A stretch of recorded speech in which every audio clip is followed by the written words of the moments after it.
Mheshimiwa Gideon Moi amefanya kitu ya busara kuona kwamba kwa sababu Gideon Moi na Chemitei ni kama kijana yake.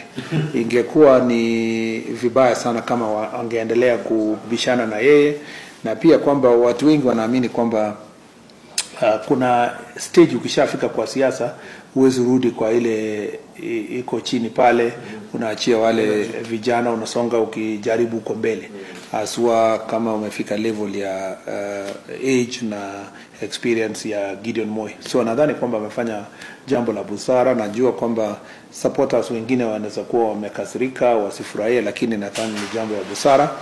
Pia kwa sababu walionana na Mheshimiwa Rais jana, ninajua kwamba ni jambo la busara pia kuonyesha umoja wa taifa, saa zingine kukaribiana katika umoja wa taifa.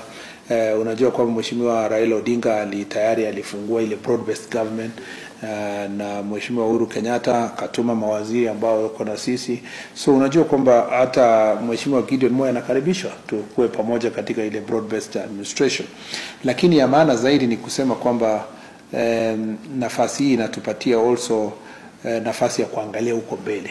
Ukiangalia mbele kwa mambo ya siasa ya 2027 utapata ya kwamba sehemu nyingi za Kenya zinakuja pamoja. Wale contrary to the opinion ya watu walikuwa wanasema wewe serikali ni one term ama nini, inaonyesha kwamba marafiki wengi ama wale ambao hawakusupport hata president last time wengi wanaendelea kukuja ndani, kuashiria kwamba ni kielelezo ya nini itafanyika 2027.